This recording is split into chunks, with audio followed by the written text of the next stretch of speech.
Welcome to this talk. Don't let a slow website kill your business. Top 10 tips to speed up your site.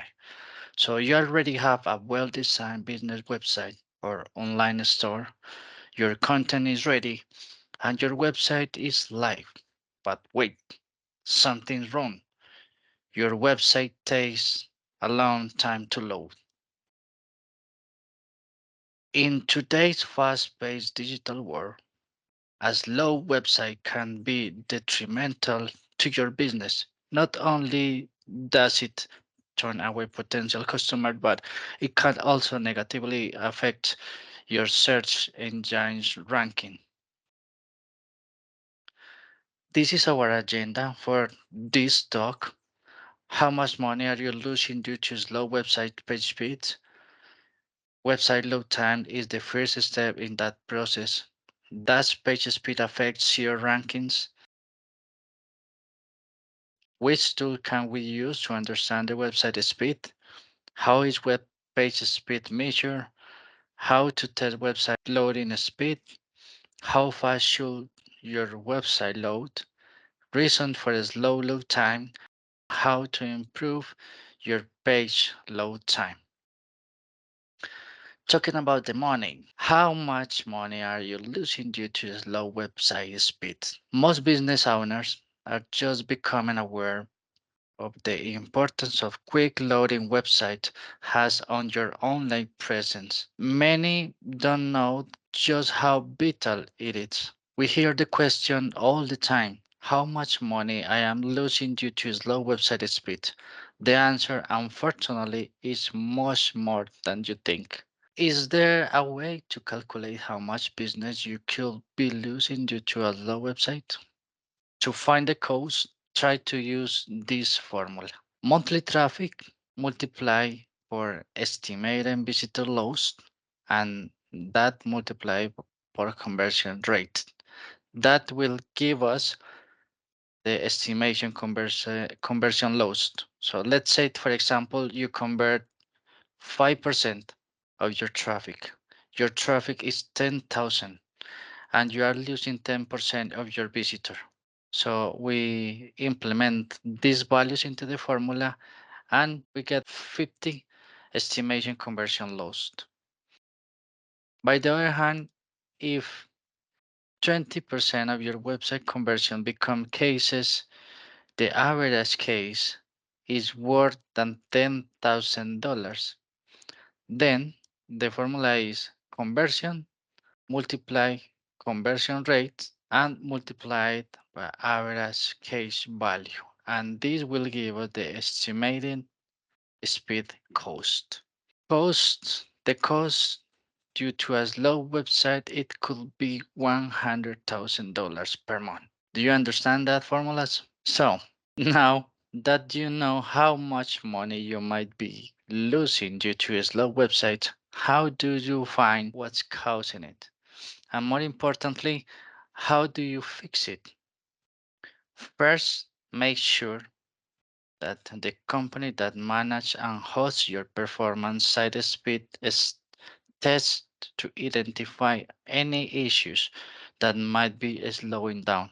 But here we go. Who enjoyed the pizza? Let's create an analogy to better understanding this topic. Getting your website in front of your customer is like getting your pizza delivered. Chilling on your couch, watching Netflix, you get the munches and order a pie. No long afterwards, the doorbell rings. Easy, right? Happens all the time. But well, if your pizza arrived 2 hours after you ordered, and you are not ordering just one pizza, you are ordering one of each of the dozen or two people who are chilling with you. That is the big challenge. So, your client's website needs not only to be found, I mean SEO, and scroll through UX and UI, but they also need to be delivered in on time. To the end user, a lot of things can slow that process down. A website load time is the first step in the process, and it should not be one of those things that slows your websites. All of those customers down. Still in the clouds? Let's back up. Speed is a crucial performance factor for your business. If your website leads too slowly, potential visitors might abandon in the first few seconds, which will affect your conversion rate. Unfortunately, many web pages don't load as they should, and this can negatively impact your search, rankings, and revenue. What is page speed, though? Page speed is a metric on websites that measure how long a page takes to load. Unlike the site speed or site load time, which relates to the average loading time of the entire website, page speed refers to a specific page. Page speed is determined by the images comprehension, file size, and more. Every 1 second delay in load time results in 7% lost in conversions, 11% fewer page views, and 16% decrease in customer satisfaction. Ultimately, users want to have a pleasant experience when they visit a website. A fast loading website or any device and any connection signifies quality. Numerous organizations employ tools to test their website speed, but the results are inaccurate, resulting in a loss of ranking, decreased traffic, and decreased sales. It is necessary, therefore, to accurately assess your website speed and determine whether a fast loading speed is required. So, there are several reasons why a website should load quickly. Faster load time leads to a better ranking on search engine. In the modern era, Google will only rank websites that load quickly and in less than 5 seconds. As you boost your website's loading speed, Google will give you a higher rating and you will begin receiving high quality traffic, which will raise your conversions. Visitors will spend more time on your website if it has a fast loading speed that keeps them engaged with the content, resulting in a higher Google page rank. If you wish to expand your business, attract more visitors, and improve your sales, you must increase the speed of your website. Reduction of bounce rate. Bounce rate is an important aspect that may negatively impact the conversion rate. Say your website receives a substantial amount of traffic, but visitors leave quickly because it takes too long to load. In such a scenario, the bounce rate will increase severely, hurting your website, and Google will blacklist your site and reduce its rating. According to Google, a website bounce rate increased by 123% if its speed drops from 1 to 10 seconds. So it is necessary to boost the speed of your website so that clients can immediately interact with and without having to wait for it load. Improve overall conversions. Any website's primary objective is to attract potential customers, enhance engagement, and boost conversion. Improving the speed of your website improves your site's rating, attracts more visitors, and facilitates the customer journey, hence increasing sales and conversions. A website that loads quickly can improve the customer experience by allowing them to navigate to any page, acquire information, and make purchasing decisions more quickly. Instead, many people will not wait for the page to load and will simply navigate to different websites. Improve brand credibility. The websites of business must be quick and responsive. It enhances the brand and credibility and the customer experience. Customers who visit a website that runs slowly and takes a long time to load will immediately depart and never trust that brand again. Those brands must maintain a faster website speed and simplify the purchasing journey. Here are some examples. A 31% improvement in largest contentful paint increased sales by 80% in Vodafone. More than 42% mobile revenue by focusing on core web vitals in Swappy. 80% better in largest contentful paint and 250 better in cumulative layout shift is equal and overall better bounce rate of 43% in the economic times. And we could mention many other examples, but this is the evidence that every second counts. But does page speed affect SEO ranking? What is SEO? Search engine optimization. In other words, crawl and store copies of a billion of web pages in our index.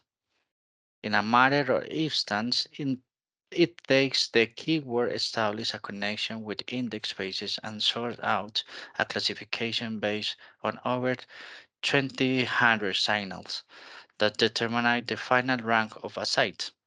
Google processes nearly 100,000 searches every single second, and those over 8.5 billion searches per day and over 3.1 trillion on an annual basis.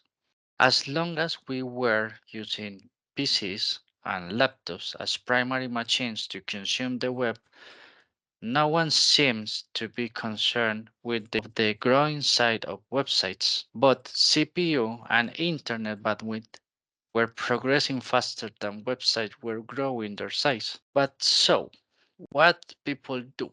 If you are one of those people thinking that good performance equals a good lighthouse score, you have also fallen into this trap, and this talk is for you. What makes Lighthouse so widely adopted is its simplicity. You run a test, you get a number between 1 and 100, and that tells you how good or bad the web performance of your website is. Everyone, even those without a technical background, can understand that. Thought and web performance of the user experience cannot be represented by a single number.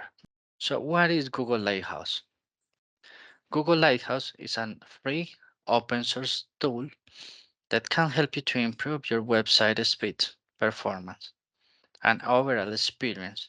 Generating Lighthouse reports makes it easier to enhance the quality of your web pages. There are a few different ways you can use the tool. You can run it via Chrome DevTools. You can run it via Chrome extensions, a Node module, or a web user interface. Once you submit an URL to be automated tool, it will be execute multiple page audits and create a report detailing how the page performs. You can then use suggestions from the results to improve your site. Lighthouse is not just for developers. The tool is suitable for any site owner interested in learning more about their website's performance and concrete steps to optimize it. So, how to run Google Lighthouse via Chrome DevTools? To get started, you first need to download Google Chrome if you haven't already. Once installed, you can open a new browser tab in Chrome and navigate to the web page that you want to audit. Next, right-click on the page and select Inspect. You can also click on the three vertical dots at the top right corner of the browser, then navigate More Tools and select Developer Tools. This will open a DevTools panel, and to the right or top of the page, you could choose from the toolbar and click on Lighthouse. And finally, you can generate the report. Once Lighthouse finishes running the audit, it will bring you to the results screen. That report will look something like this. Let's start with a simple question. What does Google Lighthouse measure and how can we use this information? I have a feeling that many people don't try to answer and just blindly assume that the score has to be high and to be right. Green does not always mean that you are good to go live with your website. Having a red lighthouse score something is okay. Still, the lighthouse is a great way to give you hints about the performance and what you should fix. And I am using it every day, but I don't rely on it or make decisions based on the colors. Making business decisions based on a round number without broader context usually leads to a bad decisions. But you can make even worse ones if you don't even know where these numbers comes from. I have seen many people who made that mistakes and were convicted that the website was slower than before, even though it wasn't. When I asked them why they been, it is they showed me a 1 year old lighthouse score and compared it to the most recent one. Still people got it wrong. It's not about the lighthouse score, it's about the core web vitals score. As we can read on its website, the goal of Google Lighthouse is to measure page quality. The audit divides the quality into a performance, accessibility, best practice, and SEO.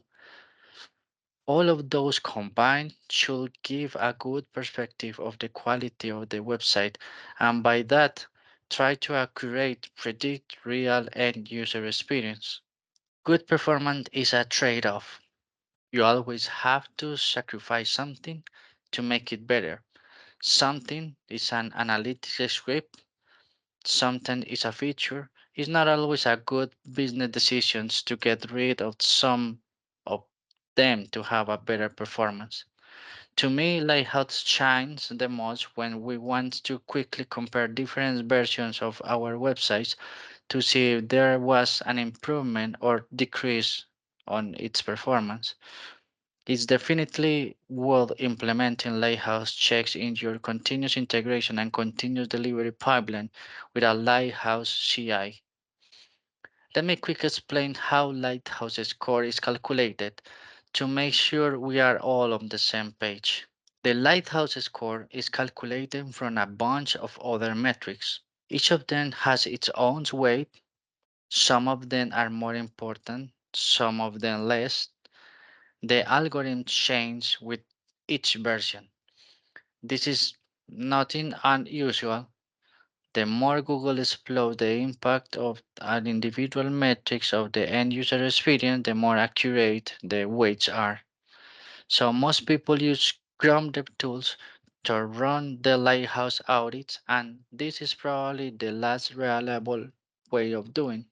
There are multiple external factors that influence the score. The download and rendering speeds depends of your CPU and network. The developer will usually run the test on their shiny MacBooks with 5G internet and in the most cases have better results than the real users. In addition, your browser extensions are also treated as part of the website you are auditing. We can decrease the impact of these factors by running the test in incognito mode. We will exclude Chrome extensions and by applying CPU and network throttling, but we will still see different results on different devices. Running Lighthouse locally is not reliable if you want to compare the results with anyone else, and is definitely not reliable if you want to tell if the supposed end user experience will be good or bad. Everyone in the company can run the benchmark and everyone will have a different results. It's hard to tell if there was an improvement of if the opposite happened after releasing a new version and if tests were performed in different environments. You should always test your website in the same environment and limit the external factors that might influence the score as much as possible. Okay, I think it is a wonderful tool, and the fact that Google is trying to find an easy way to help developers to identify potential performance bottlenecks impacting user experience is worth supporting. The problem is not in the tool itself, but in the way how we use it, or to be more precise, misuse it. As Google says, always concentrate on field core web vitals over Lighthouse metrics and score. In particular, the performance score of Lighthouse is a broad measure of the lab test and often does not correlate with the field core web vitals. So you can use other tools, like for example, page speed insight.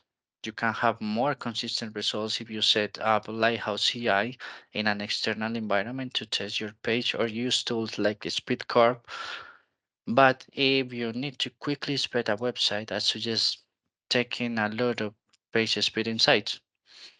This is a website made by Google itself, and you can use it to perform quick Lighthouse tests or any website using the closest on a new occupied Google data center instead of your local machine.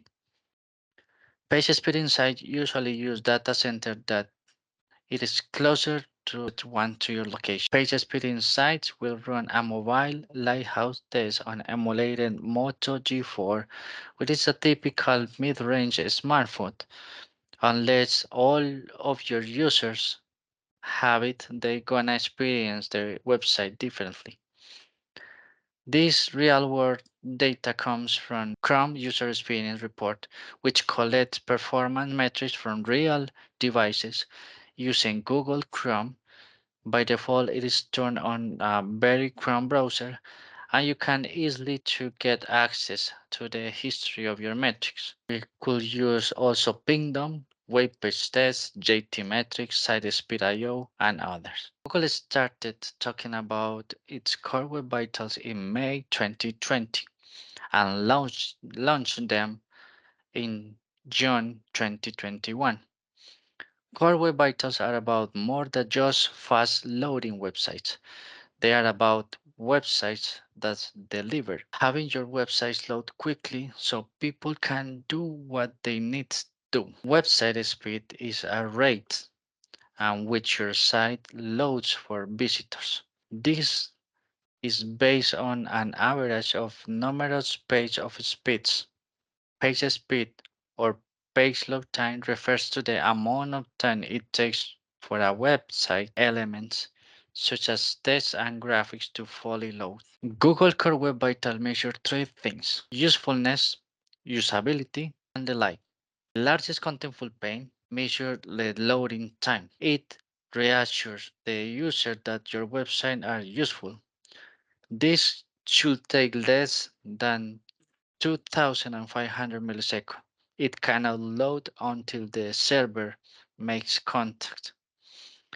The first input delay measures interactivity. It ensures that your website are usable. This should take less than 100 milliseconds. And cumulative layout shift measures the website movement. So it ensures that your website are delightful and this score should be less than zero point 0.1. Have you ever wondered how websites work and why some pages load faster than others? So, well, Google has developed something called Core Web Vitals, which are like the health checkup for websites.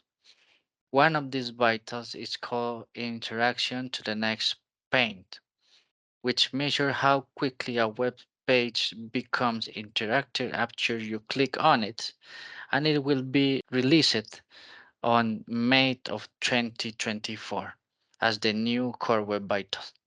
We had page load time. It's the amount of time it takes for a website or web page to completely load and appear on the screen.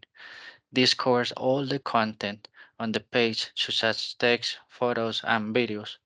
Essentially, it is a rate at which all the website contents load. We have the time to first byte.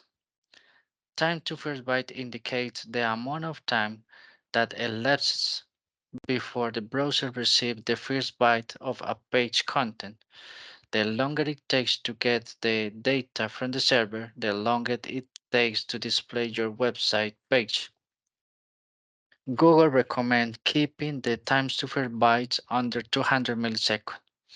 At Rocker, we are proud that the significance to time to first byte it is the most important metric that nobody thinks of the core web vitals and in effect the most important metric for your website. Why? In a nutshell, people are impatient. If your customers aren't waiting for your website to load, they are leaving and your clients have lost them a customer.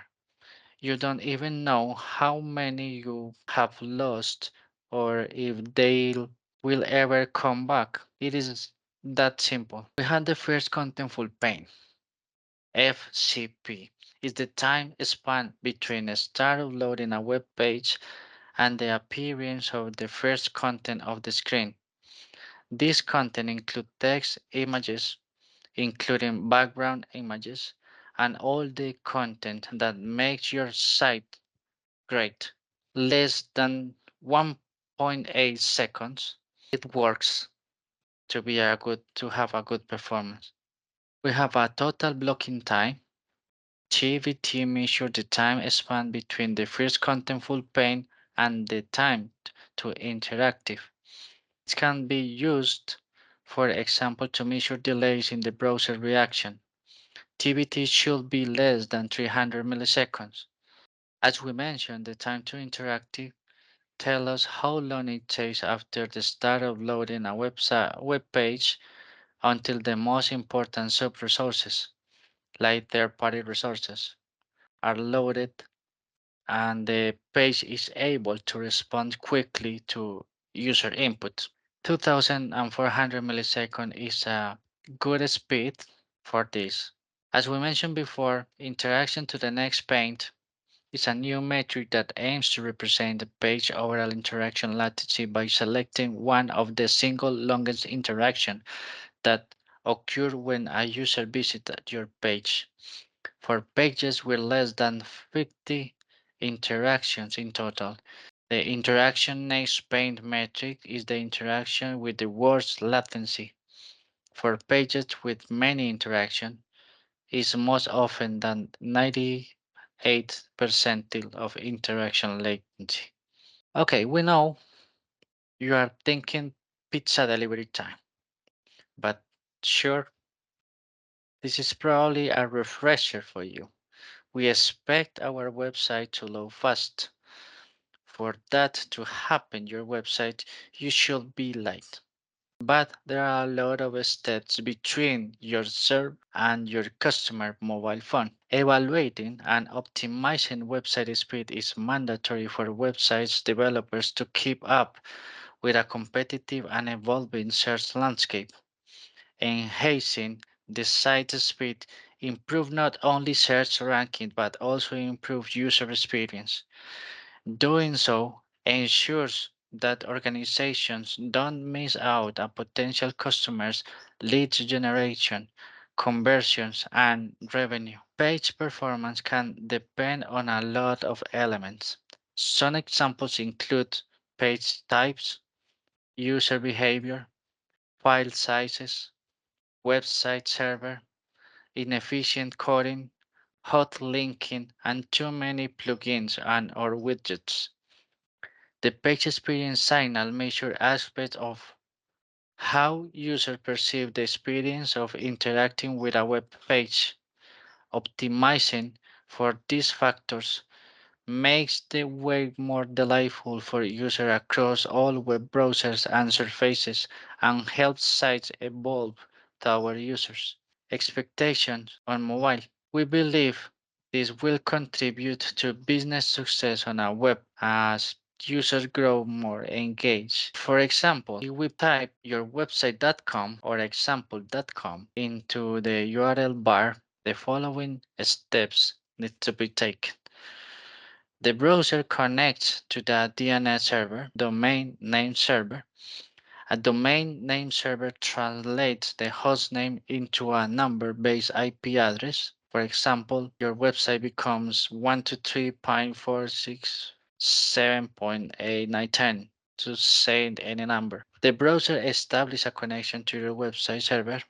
This happens via several immediate stations similar to a package that travel between different postal centers before arriving at your address, and hopefully that isn't your pizza. If your website uses a secure SSL protocol, of course it does, right? A so-called handshake take place. Client and server identify each other, and an encrypted connection is established.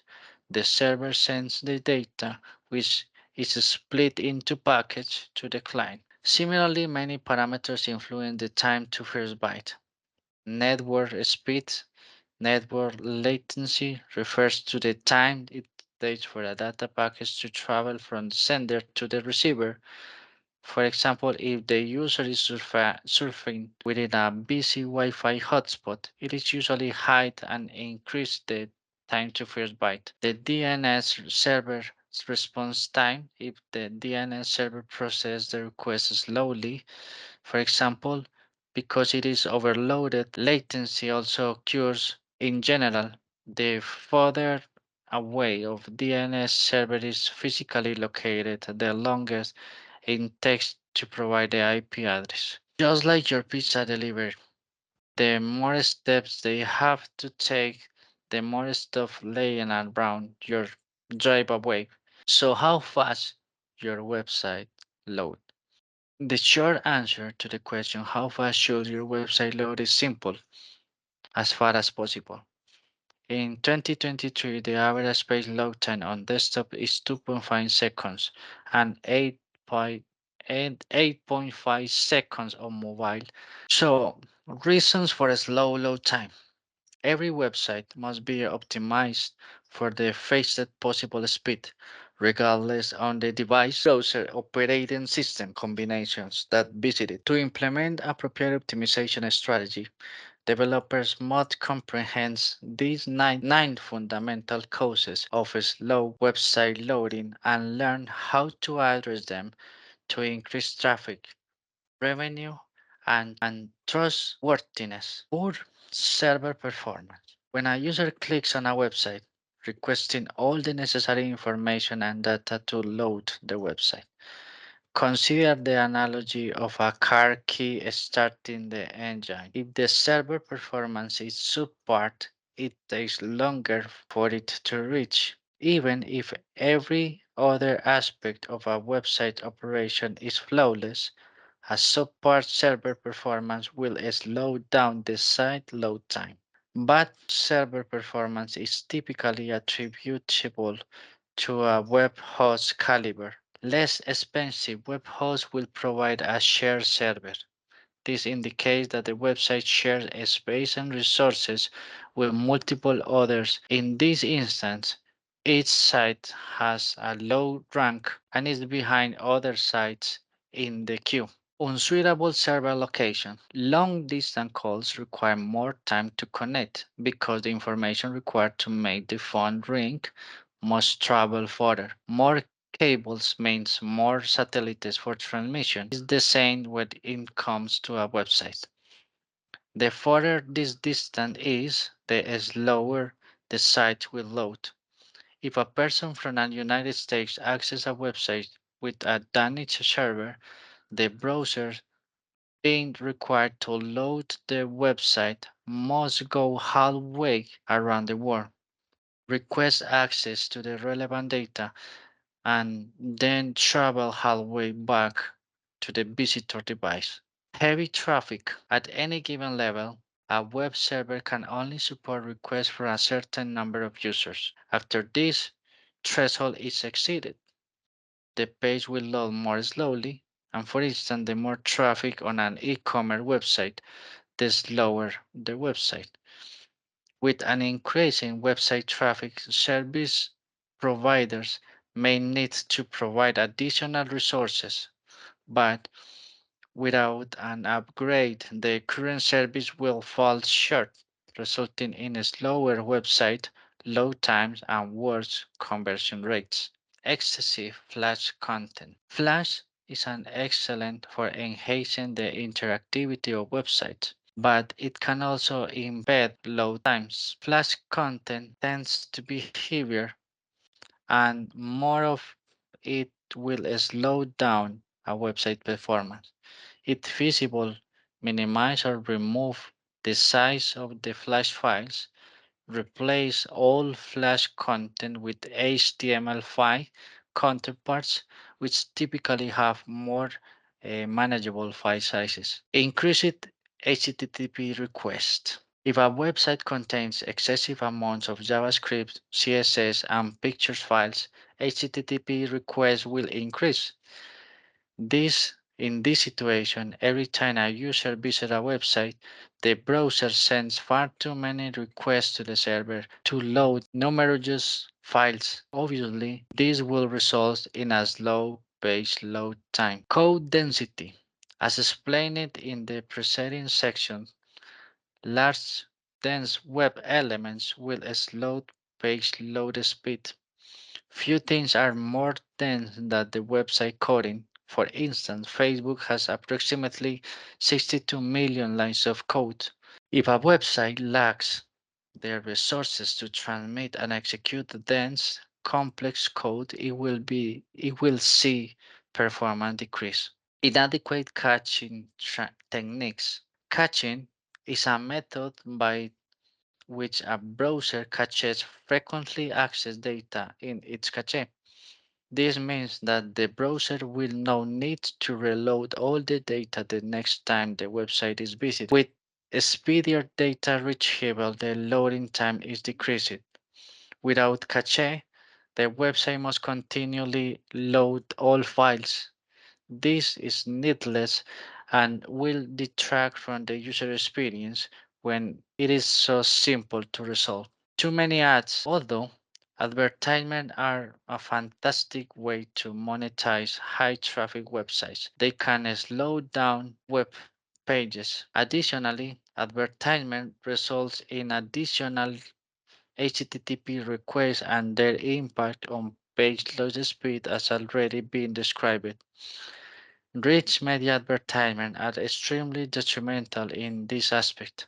Using an outdated CMS, digital material is created, managed, and modified through the content management system. They are typically employed to incorporate a website content management. When we are utilizing a CMS like WordPress or Wix to manage a website, ensure that the most recent software upgrades and speed optimization plugin have been installed. By keeping up the most recent upgrades, the program is free of defects and performance related issues. So, how to improve your page load time? Some general steps to help speed up page load time as are as below. Optimizing the size of high resolution images. Graphics are a vital aspect of websites and have a significant effect in the loading speed of a page. High resolution images typically have bigger file sizes, hence, they can result in slow load times. Site designers must ensure that the image sizes are appropriately compressed without sacrificing the visual quality. With tools such as Adobe Photoshop may dramatically reduce image file sizes from 3 megabytes to 200 kilobytes. WordPress use can compress image using plugins such as WP Smash for pages speed improvements. This will be straightforward gains for image heavy websites. So image compression tools let you significantly reduce the file size without having to worry about a loss of quality. Additional image optimization plugins to consider is, for example, Short Pixel or Imagify, or maybe an image optimizer. Using content delivery network. A content delivery network, also known as a content distribution network, is a collection of servers that are geographically dispersed. CDN assists website owners in hosting their sites on servers located across the globe in concordance with the target audience. It basically expedites the delivery of all materials required for loading web content, HTML files, photos, videos according to the user's geographic location. For instance, if a business owner has a website hosted in India, but a significant number of clients access it from the United States, page loading may be delayed.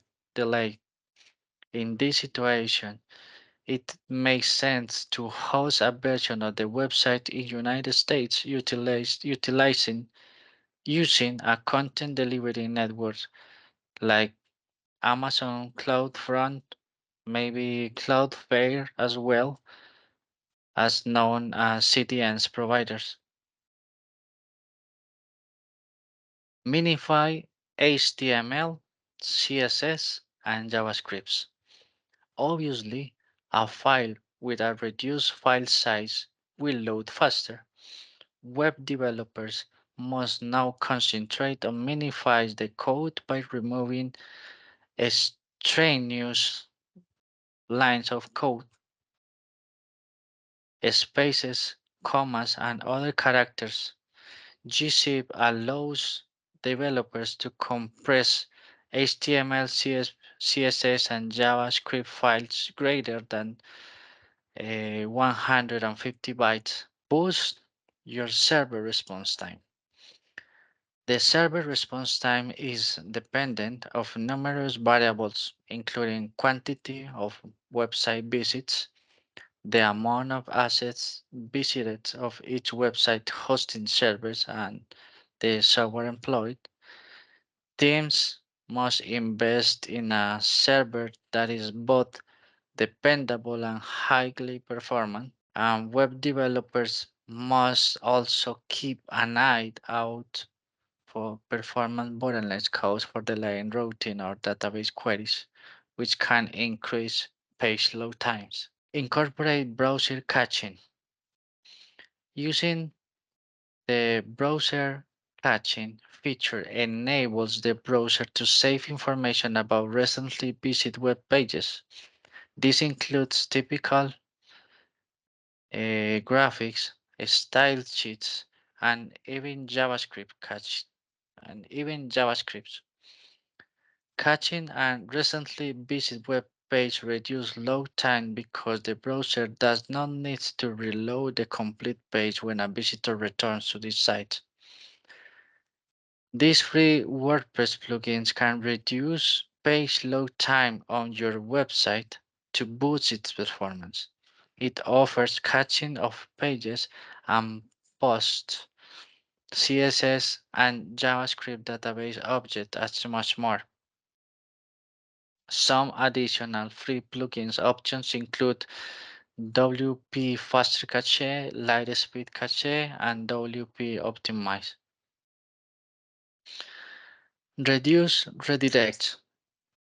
Redirects are required when there are a substantial content modification, migrating, deleting specific pages. However, having an excessive amount can result in additional HTTP requests. This can have an adverse effect on page load times, especially on mobile devices. This brings us an important topic concerning mobile website load times. It is important to keep in mind that Google ranks websites using the mobile first crawling technique. So let's make a recap per core web vital. Largest contentful page. Websites should have a largest contentful page of 2.5 seconds or less. If the user waits more than 4 seconds to see the main page content, that is considered a poor user experience. Largest contentful pane is one of the Google Core Web Vital metrics that impact search result ranking. Aim for at least 75% of visitors having a good experience to optimize your ranking. The first input delay measures how quickly a website responds to user interaction. The longer it takes for the page to respond, the worse the experience for the user will be. Input delays will be longer if the CPU is already busy doing other work on the page when the user tries to interact with the page. The first input delay metric measures how much time elapsed between when the user first interacts with the pages and when the CPU becomes idle, which is when the event handler, the user interaction starts running. The time spent running the event handler does not count toward first input delay. So if your CPU is idle, the first input delay will always be 0 milliseconds. So what counts as a user input delay? User inputs include clicks, taps, and key presses. A delay is captured if an event handler is delayed or if an HTML element responds slowly for other reasons. For example, clicking on a text input requires the page main thread to be idle, even if no custom JavaScript code runs in response to the click. This also applies when clicking on a link or a drop-down. The cumulative layout shift. This film strip shows an example of the page content shifting around after first being rendered. When the banner loads, the headline and article below it shifts downward to make space for the banner. For this space, the cumulative layout shift value is 0.13. If you look closely, there are actually two layout shifts on this page. The first one occurred after 1.5 seconds, 2.5 seconds, when the web page font loads, causing the titles and descriptions to render. After this, the description takes up little less space and the content below is shifts upward. So as conclusion, before jumping on ways to improve metrics, we need to understand the current state of our application and where the bottlenecks are. Knowing how to measure the most important step to get confidence out of our initiatives. The problem could be anywhere in between our routing infrastructure and the application code. A content delivery network will place servers in many locations, but some of the most important are the connection points at the edge between different networks. Thank you very much. If you have any question, please write it in the comments of this video. Bye bye.